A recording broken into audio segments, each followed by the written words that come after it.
Alors bonjour, donc nous allons continuer en vous présentant donc des éléments de contexte.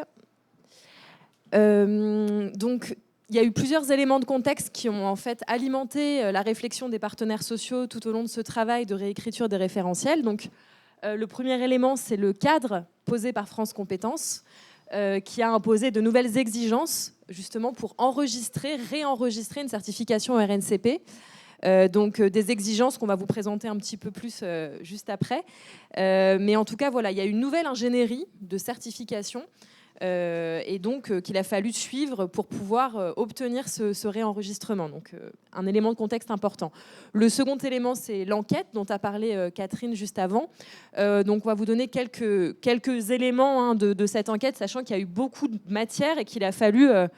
voilà, c'est vraiment les éléments les plus redondants, les éléments les plus partagés par l'ensemble des enquêtés qui ont été sélectionnés suite à de nombreux débats, discussions, pour intégrer le référentiel. Donc, par exemple, on peut citer le renfort du rôle éducatif que jouent les animateurs périscolaires, l'accueil et l'accompagnement des enfants à besoins particuliers, les situations de violence, de tension, de conflit auxquelles sont confrontés les animateurs périscolaires qu'il a fallu décliner de manière un peu plus précise. Également des questions autour des compétences de base, l'importance de comprendre, de s'assurer que les animateurs sont en capacité de comprendre l'information, de la transmettre à l'écrit, à l'oral, de travailler en équipe, et également des choses autour de la capacité à donner du sens à leur métier, donc se retrouver dans les principes de l'éducation populaire, leur place dans tout cet écosystème qu'est l'animation périscolaire. Et enfin, des besoins sur l'accompagnement vers l'emploi, qui était souvent mené par les organismes de formation. Donc là, on est plutôt sur la capacité à comprendre son cadre d'emploi, des éléments d'une fiche de paie, d'un contrat, les différents types d'employeurs, enfin voilà. On a intégré aussi des éléments, enfin la branche a intégré des éléments de cet ordre-là dans le référentiel. Donc voilà, des évolutions sociétales, réglementaires également qui ont impacté. Il a fallu s'interroger sur est-ce que le CQP ancienne version est toujours d'actualité? Comment est-ce qu'on peut le mettre au goût du jour tout en intégrant les contraintes de France Compétences? Et également, il y avait un dernier point, c'était l'évolution du profil des candidats. Donc c'était remonté beaucoup de l'enquête. Un très grand nombre de demandeurs d'emploi, une arrivée massive des demandeurs d'emploi vers ce métier et parfois un nombre insuffisant d'heures de pratique professionnelle et également une méconnaissance de l'éducation populaire, de ce qui est attendu. Voilà, exactement. Donc c'est tous ces éléments de contexte qui ont marqué les travaux.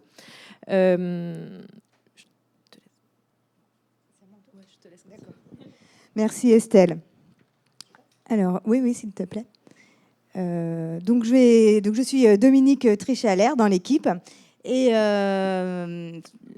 donc, moi, je vais vous présenter rapidement le cadre posé par France Compétences. Donc, qu'est-ce qui nous a contraints pourquoi, donc, en effet, ce CQP a été renouvelé? En effet, Estelle vient nous le dire, les éléments de contexte ont changé, et notamment ce nouveau cadre imposé par France Compétences. Et ça, c'était les contraintes techniques. Si on ne les respecte pas, ces règles-là, eh bien, ça ne passe pas. Et notamment, un changement en écriture. Si j'ai bien suivi, vous avez déjà reçu les référentiels, vous avez déjà pu en prendre connaissance. Vous allez voir qu'en fait, beaucoup de compétences sont reprises, en fait. Mais elles sont écrites autrement. Pourquoi? Parce que, notamment, France Compétences nous impose une manière d'écrire ces compétences-là. Donc là, on vous a donné un exemple. Et c'est pour ça aussi que ces compétences professionnelles ont cette forme-là. Mais vous pouvez le voir par rapport à ce qu'on va appeler l'ancien référentiel. Il y a énormément de compétences qu'on retrouve écrites un peu autrement. Alors, autre évolution aussi avec France Compétences, et même nouveauté plutôt, puisque c'est l'obligation de présenter le référentiel sous forme de blocs de compétences.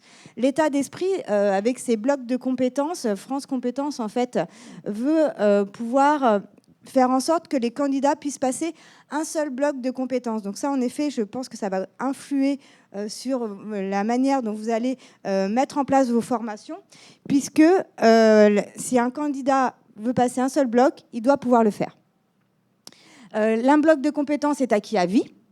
il faut qu'il y ait une correspondance entre le périmètre d'un bloc de compétences et une activité autonome. Et donc, cette activité autonome va avoir une certaine reconnaissance sur le marché du travail. C'est aussi l'état d'esprit de la loi.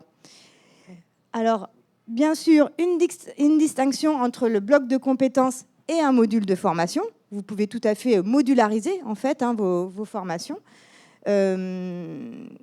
Et donc, la construction en bloc doit faciliter les passerelles entre les certifications.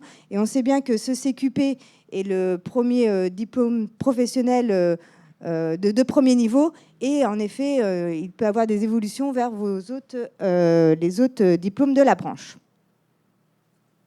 Enfin, voilà, le cadre posé par France Compétences.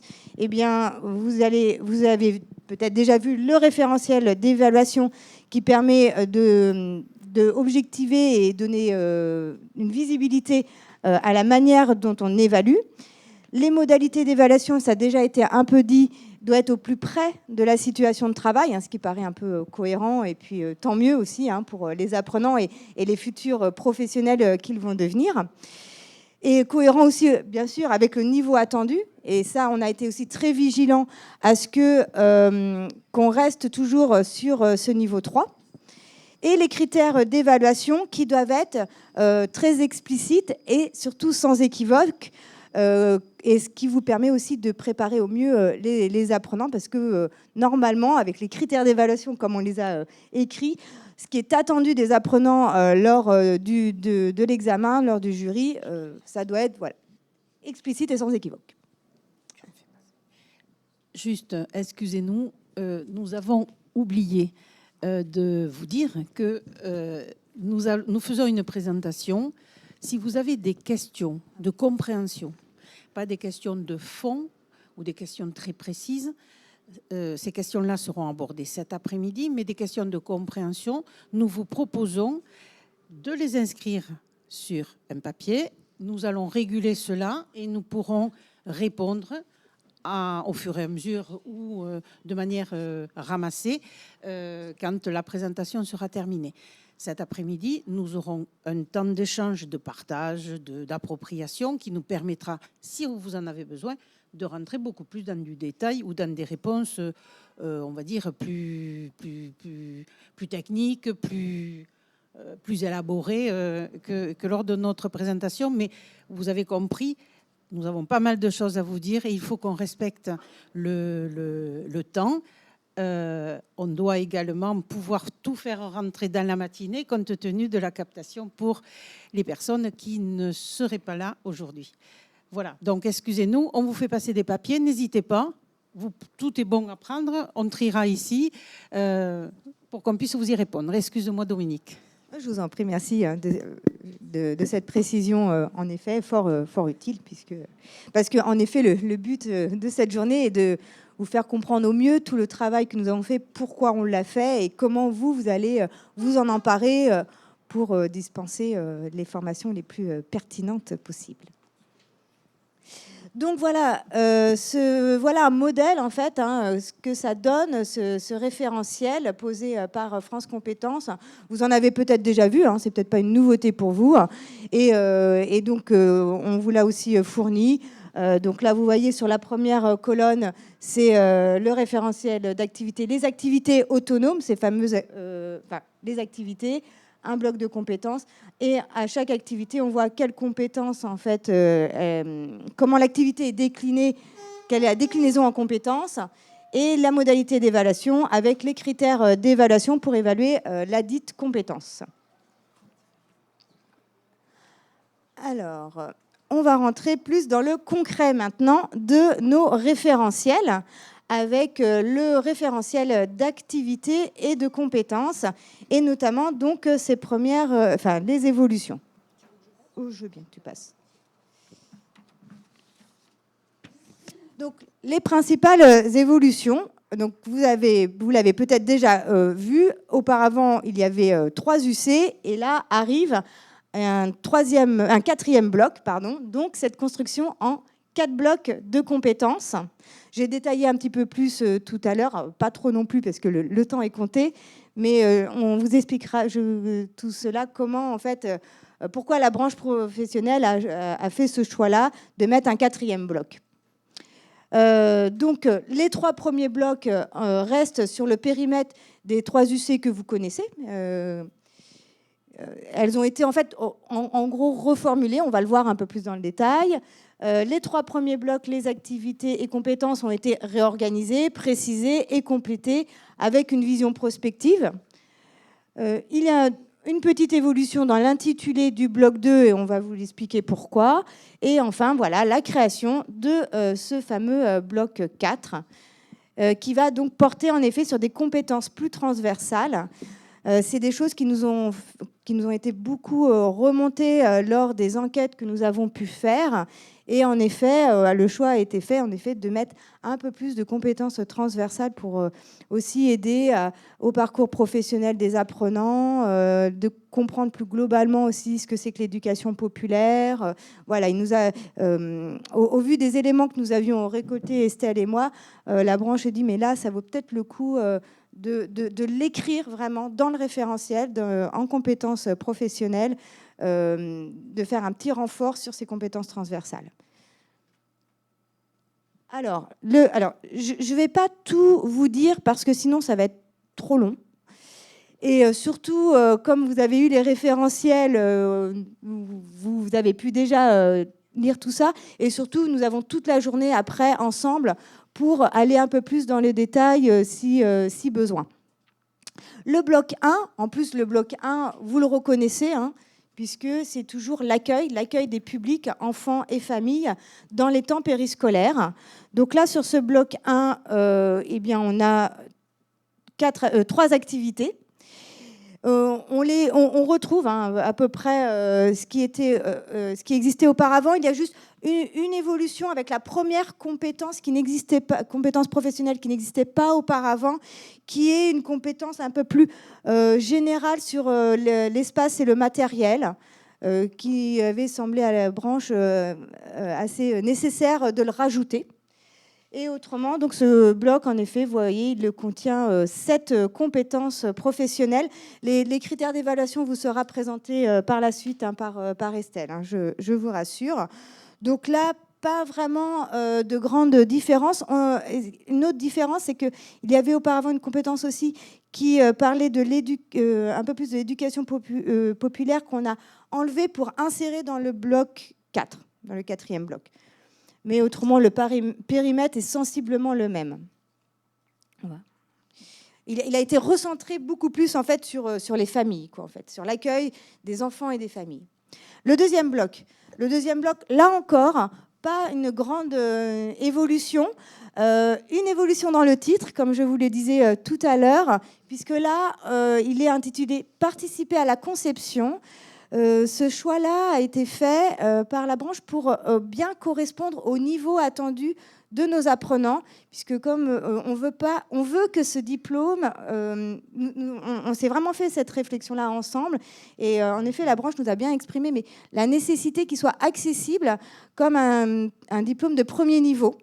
Des gens qui n'ont que le BAFA peuvent accéder à ce CQP, le premier niveau de diplôme professionnel.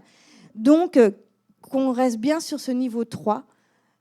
Et donc, c'est pour ça qu'il a été fait le choix de décrire une participation à la conception et non pas à la conception. La notion de projet d'animation retenue, c'est en fait la traduction opérationnelle des objectifs du projet pédagogique d'un accueil collectif de mineurs. Pour ce faire, il rassemble dans un ensemble cohérent des projets d'activité ou d'intervention adaptés à un contexte donné et au public. Là, nous avons à nouveau 3 activités qui sont déclinées à nouveau en 7 compétences. Donc, vous voyez que c'est assez équilibré. Voilà pour ce bloc 2. Le bloc 3. Alors, le bloc 3, on est à nouveau sur la conduite des temps d'animation. Auparavant, vous aviez 3 activités, on n'en a plus que 2, mais il y a des regroupements. Alors, autant il y a eu des regroupements, autant aussi sur les compétences, certaines ont pu être scindées. Il y a un ajout sur gérer les tensions et les conflits entre enfants, puisqu'il me semble que c'est oui, voilà, oui, on a voulu mettre, oui, voilà, on a voulu préciser, c'est ça, comment. Ça nous a été pas mal remonté, hein, ça, dans les enquêtes. Il y a des bagarres entre les enfants, il y a des conflits, je ne sais pas trop comment faire. Donc c'est pour ça qu'on l'a écrit ainsi, et aussi dans les critères d'évaluation, pour donner des solutions en fait aussi aux apprenants sur comment faire quand ça arrive. J'ai pas parlé. Ouais, 4. Ouais. Dont j'ai pas parlé. Et donc, pardon, notre fameux bloc 4. Alors lui, il a plus d'activités, il est sur deux diapositives. Ce bloc 4, exercé dans un environnement professionnel relevant du champ de l'éducation populaire. Donc, comme je vous le disais tout à l'heure, en effet, avec la branche, on a vu qu'il était un peu nécessaire de mettre des accents sur une culture un peu générale de l'éducation populaire, une connaissance de l'éducation populaire, les valeurs. Donc c'est comme ça qu'on a essayé de l'intégrer dans les compétences professionnelles. On a aussi un aspect sur l'insertion professionnelle. Là, je vois la deuxième compétence. Je vais rester un petit peu plus longtemps sur ce quatrième bloc, puisque c'est la nouveauté. Sur la deuxième compétence, on voit qu'il s'agit donc d'identifier les points structurants de l'exercice du métier d'animateur, animatrice périscolaire pour mieux comprendre son cadre d'emploi, sa situation contractuelle de travail et agir sur son parcours professionnel. Là, c'est aussi l'idée que l'apprenant se positionne en tant que professionnel, mais aussi sache se projeter aussi en tant que professionnel et comprenne mieux aussi qu'est-ce que c'est que son contrat de travail, puisque les contrats de travail peuvent vraiment varier, aussi comment ils peuvent aussi être employés de plusieurs structures ou avec des statuts différents, pour leur donner des clés pour comprendre un petit peu tout ça. En fait, dans une idée aussi de les aider à s'autonomiser par rapport à leur insertion professionnelle, enfin leur donner des clés. Alors, on a aussi une compétence sur les limites de leur pratique. Et là, c'était la compétence, c'est ça, la 5e. Identifier les niveaux et registres de responsabilité engagés dans sa pratique professionnelle pour garantir sa propre sécurité et celle des publics accueillis. Pour bien savoir à quel niveau ils peuvent agir et à quel niveau aussi ils doivent passer la main, faire référence aussi à leurs responsables. Rechercher des informations réglementaires, je ne vais pas insister là-dessus. Les règles de sécurité et d'hygiène, bien évidemment. La dernière compétence, la dernière compétence de cette slide, la 8e, là, donc, il s'agit en effet de appliquer les consignes concernant les enfants présentant des signes physiques et psychologiques de mal-être afin d'agir dans les limites de son périmètre d'intervention. Là aussi, on cadre bien la responsabilité et quand est-ce aussi il doit passer la main. Et le cas échéant, passer le relais aux interlocuteurs compétents sur toute situation de détresse et ou de violence physique, morale ou sexuelle. Là aussi, la branche a bien voulu marquer noir sur blanc les différentes formes de violence, puisque ça a été des choses aussi qui nous ont été remontées. Alors c'est vrai que lorsqu'on a fait des enquêtes, et notamment par rapport aux violences sexuelles, voilà, des interrogations, notamment des animateurs et animatrices périscolaires. Et en même temps, donc, le souhait est de leur donner des clés pour comprendre, mais après, de dire aussi, attention, c'est plus votre responsabilité, sachez passer la main, passer le relais. La fin donc, du bloc 4, les 2 dernières activités. Donc, alors là, en effet, on est plus sur des compétences, les compétences transversales avec le travail en équipe sur les 2 premières compétences. Et puis, les 3 dernières compétences, c'est le travail sur l'écrit. en fait, à travers donc, des compétences professionnelles, écrire des textes informatifs, restituer à l'oral des informations. Bon, à l'oral, c'est pas l'écrit, mais c'est tout. Par derrière, c'est en effet donner un petit coup de boost sur compétences de base sur l'écrit. Voilà. Voilà pour la fin de ce bloc. Et donc, je vais passer la parole maintenant à ma collègue Estelle pour le référentiel d'évaluation, donc avec les critères. Oui, est-ce que sur cette première... En fait, on va vraiment passer sur l'évaluation. Est-ce qu'il y a des questions en lien avec activité, compétences ? Très bien. Enfin, très bien. Alors, donc, vous avez vu tout à l'heure dans le référentiel, donc, en face des activités compétences, on a la dimension évaluation, où on va retrouver à la fois les épreuves et ce qui est attendu précisément en matière de critères. Donc, les principales évolutions, donc forcément, 4 blocs, on a vu tout à l'heure avec le cadre, c'est des blocs qui doivent pouvoir être évaluables indépendamment. Alors, c'était déjà le cas un peu des UC, hein, vous étiez... cette branche avait déjà... à peu près la même, enfin, elle avait la même manière de concevoir la certification. Une évolution sur l'UC1 bloc 1, principalement en matière de changement des épreuves, notamment parce que le terrain a fait remonter des difficultés parfois à rendre possible cette évaluation sur le terrain, notamment avec une forte dépendance de ce qui pouvait être mené par les structures d'alternance dans le lien aux familles. Et donc parfois, il y avait des candidats qui en pâtissaient parce que voilà, c'était difficile de s'appuyer sur de la réalité. Donc vous allez voir, je vais vous présenter ensuite l'évolution de ces épreuves. Sur le bloc 2, bloc 3, globalement, on est sur les mêmes épreuves. Il y a des toutes petites modifications que je vais vous présenter. Concernant les critères, alors c'est un peu comme les compétences. Il y avait des critères qui étaient peut-être rédigés d'une manière un peu large, et donc il s'est agi de les repréciser. Donc parfois, un même critère est devenu 2 critères, 3 critères, etc. Donc c'est très très précis. Voilà, ça a été un parti pris aussi de la branche de faire un référentiel extrêmement détaillé, alors que voilà, les référentiels parfois sont écrits de manière plus macro. Là, on est vraiment sur de la maille très fine. Ce qui est très guidant en fait finalement. Donc un gros travail a été fait dans les groupes de travail pour vraiment réfléchir qu'est-ce qui est attendu exactement, qu'est-ce qui n'est pas attendu, est-ce que là on va pas trop loin, etc. Donc la rédaction des critères essaye de suivre cette logique. Sur le bloc 4, forcément, il a fallu créer des épreuves puisqu'on partait d'une page blanche. Donc réfléchir à comment évaluer ces compétences plus transverses en essayant de ne pas trop s'éloigner de la situation de travail. Et vous allez voir aussi que les règles de validation, donc à partir de quand on a un bloc, à partir de quand on a le CQP, ont été un peu affinées, et ça, ce sera présenté par la suite par Francis, Claudine et Michel. Donc vous rappelez que voilà aussi, nous, on a vraiment été la plume dans tout ça. Donc l'appui de notre pôle, il a fallu vraiment faire un équilibre entre les contraintes de France Compétences, ce qui était demandé, et vos réalités en fait, de terrain et de déploiement.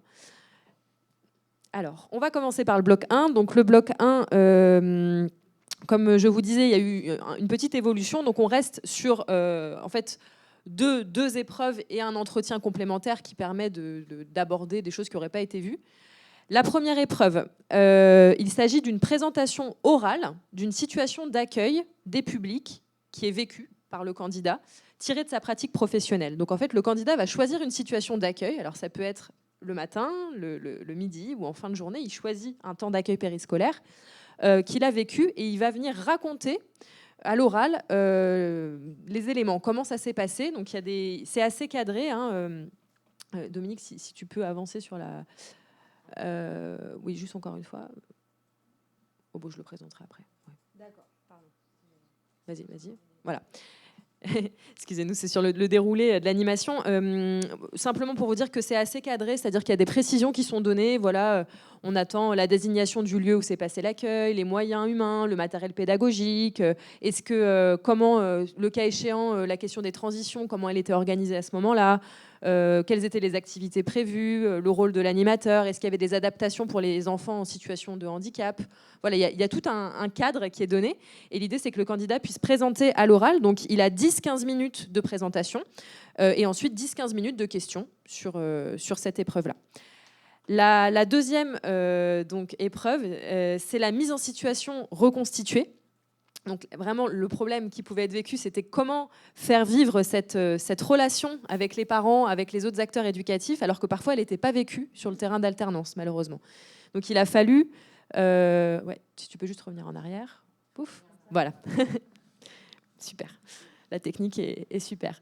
Donc, à partir d'un scénario fictif qui est tiré au sort par le candidat va apporter une information et un conseil suite à la demande d'un parent qui va être joué par un évaluateur. Donc, l'évaluateur va jouer le rôle du parent dans cette situation. Donc, le candidat a un petit temps de préparation parce que, voilà, par rapport au niveau attendu de l'animateur, il a besoin de se préparer.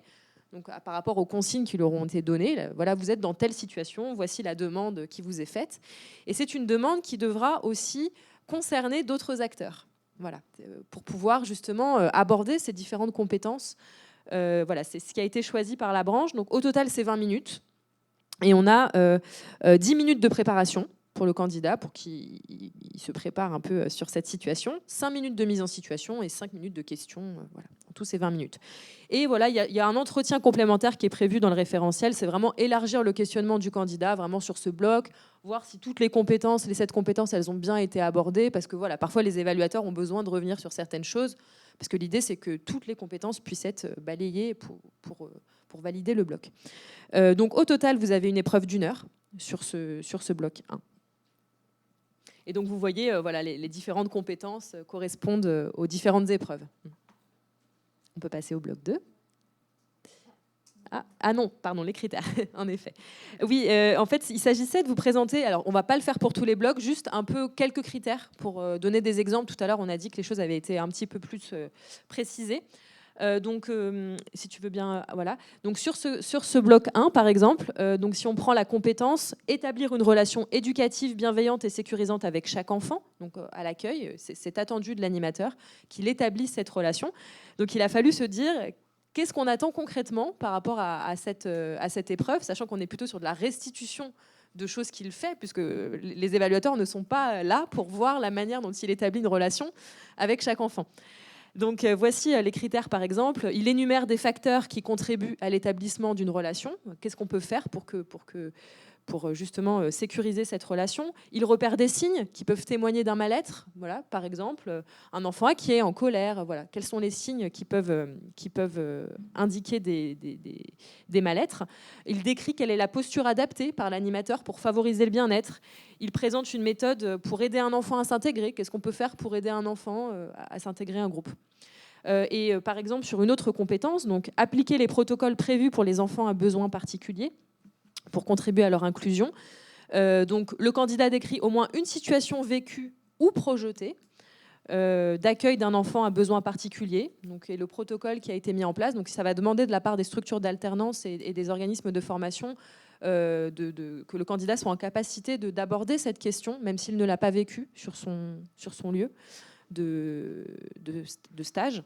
La fonction et le fonctionnement d'un PAI, d'un projet d'accueil individualisé est connu, explicité. Les modalités d'inclusion mises en place sont présentées. Et vous voyez qu'il y a un critère qui n'est pas en gras. Les principaux risques de perte d'autonomie, il y a une situation de handicap temporaire ou permanente, sont identifiés et les besoins associés sont repérés.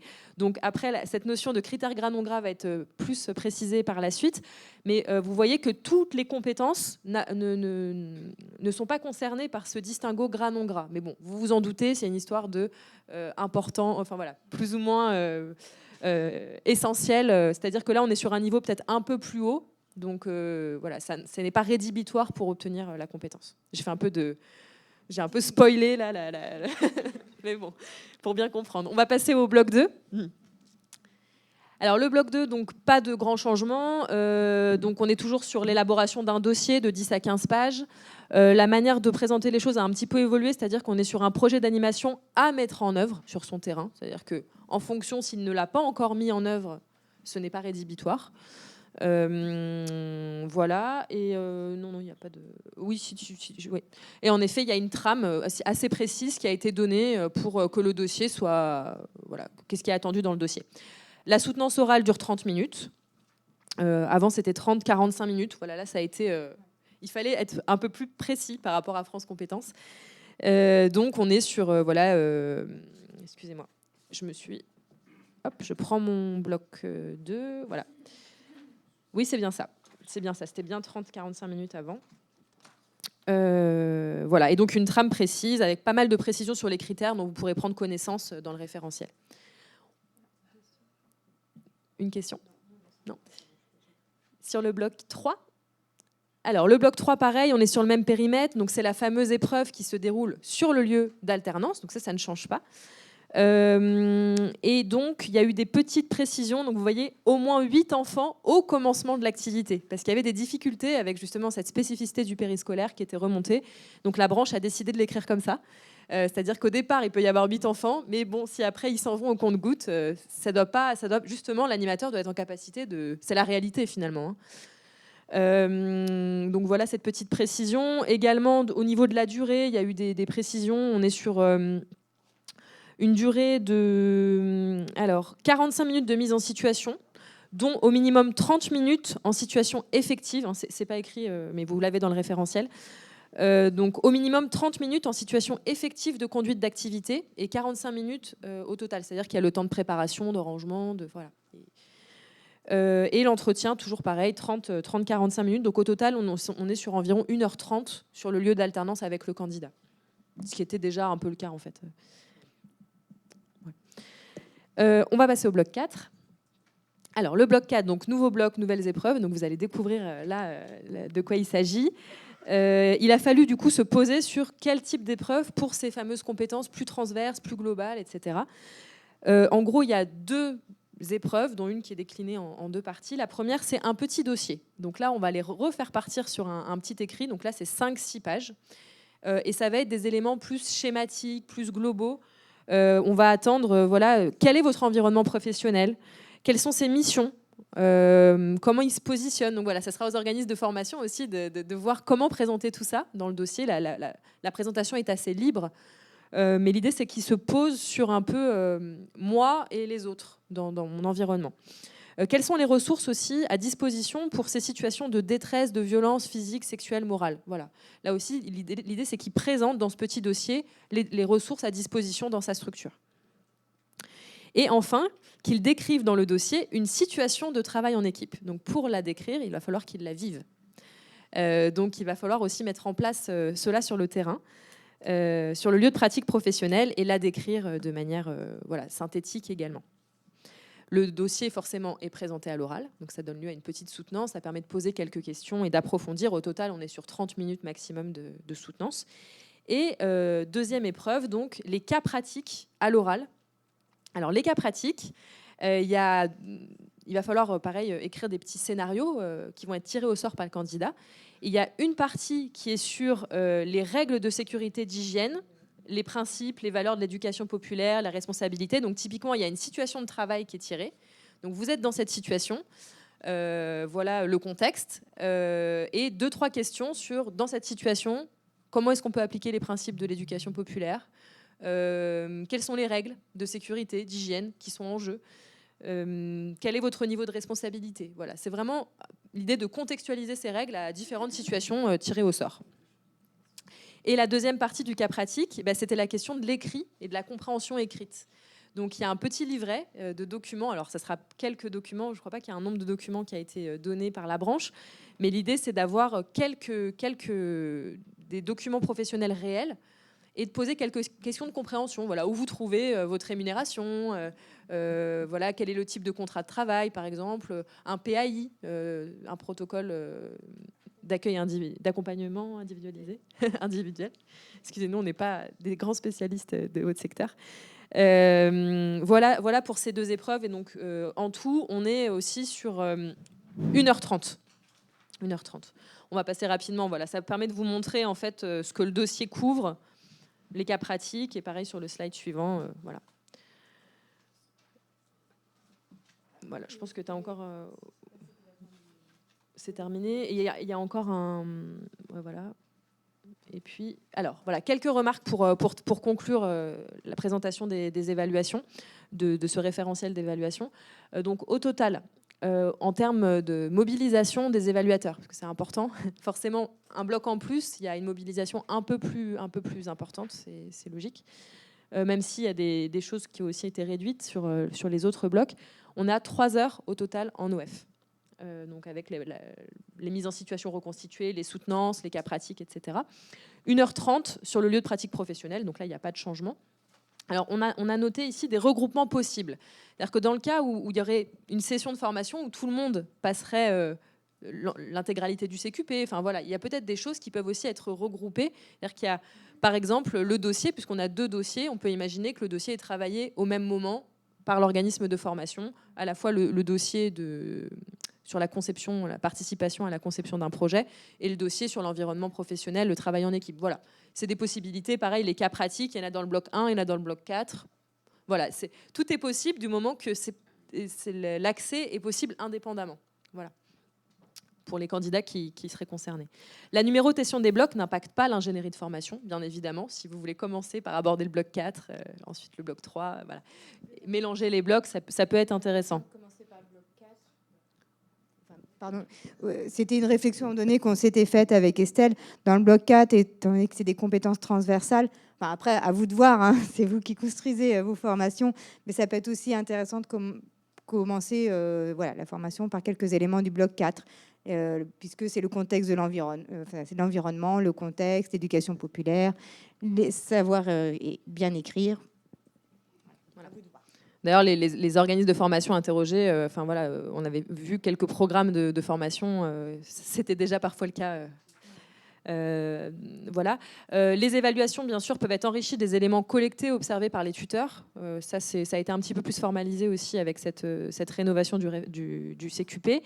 Et voilà, ça va aussi, comme on est sur des mises en situation reconstituées, des cas pratiques, il va falloir que les organismes de formation participent à la création de scénarios, de cas pratiques, pour qu'il y ait de la matière pour les épreuves. Il en faudra suffisamment pour qu'il puisse y avoir des tirages au sort et un roulement, parce que si tout le monde connaît tous les contenus, au bout d'un moment, ce sera trop facile. Donc voilà, la branche cadrera, j'imagine, un petit peu les choses. Il y a un dernier diapositive. Voilà, c'était le récapitulatif des différentes épreuves que vous avez ici. Voilà. Voilà, on est à votre disposition. Et puis voilà, donc c'est vrai qu'on l'a pas dit, on est donc le pôle ingénierie de formation et certification d'Uniformation, et en fait l'OPCO, donc l'OPCO de la branche éclat. Et on a cette nouvelle expertise au sein de l'OPCO pour pouvoir accompagner les branches sur ces sujets-là. Voilà, donc c'était l'occasion de se présenter. Merci. Alors, est-ce qu'il y a des questions qui sont à remonter, des questions de compréhension? On va les ramener. Est-ce qu'il y en a d'autres? Alors, on va voir si on approfondit maintenant ou cet après-midi, parce que vous avez compris, on est très timé. On est bien. Voire chronométré. Oui, Tiens. puis on reste toute la journée à votre disposition, de toute façon.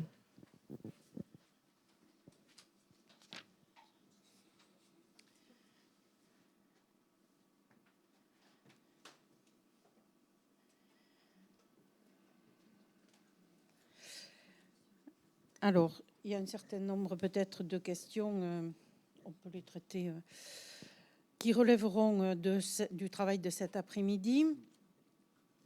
Il y a une question sur les compétences à l'écrit, le curseur, les critères et indicateurs attendus. Donc ça, on rentrera un petit peu plus en détail cet après-midi. Après, ce qu'il faut qu'on garde en mémoire, c'est le niveau de ce CQP et voilà. Par contre, dans l'acte professionnel, il est attendu quand même que l'animateur puisse communiquer à l'oral comme à l'écrit d'une manière satisfaisante, à la fois auprès des gamins, mais aussi auprès de ses collègues et auprès des familles. Donc, le curseur, il est plutôt à jauger et à mesurer au regard de ce qu'il a à faire professionnellement. C'est-à-dire que, pour être un petit peu plus concret, rédiger une affiche, si elle est pleine de fautes, si il n'utilise pas un français correct, etc., c'est quelque chose qui ne peut pas être accepté, hein, de par l'acte éducatif qu'il est aussi, que l'animateur est dans tous ses actes professionnels amené à réaliser. Alors bien sûr, les questions sur les scénarios, sont-ils rédigés par la branche ou par l'OF? Vous le verrez, nous le verrons tout à l'heure. Mais c'est l'OF qui, ce sont les OF qui vont préparer les scénarios, qui seront soumis à validation de la branche. Oui.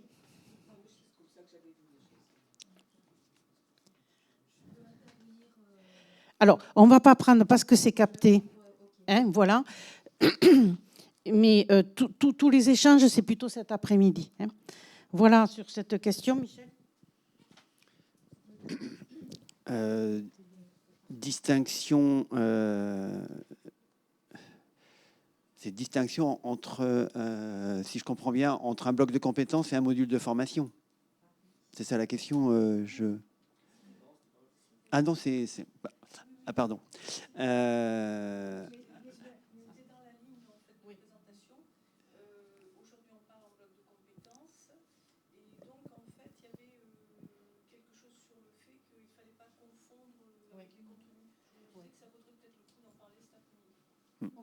On en parlera cet après-midi, oui.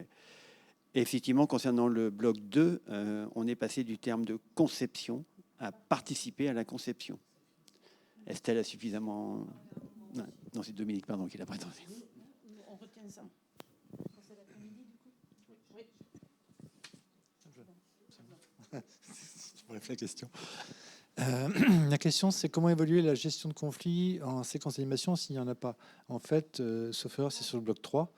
Et il y a une mise en situation, en fait, et un entretien par la suite qui permet justement de pouvoir poser des questions par rapport à la mise en situation, par rapport à l'évolution de cette mise en situation, si jamais il y a un conflit qui devrait être généré à ce moment-là.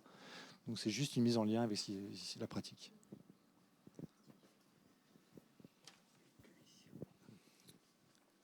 Oui, alors après, c'est une suggestion d'une commission pour la réalisation des scénarios, pour diversification, enrichissement. Donc ça, c'est quelque chose, effectivement, que la branche va mettre peut-être en place dans la durée. En attendant, dès les premiers CQP, les scénarios se feront sur la base des propositions d'organismes de formation.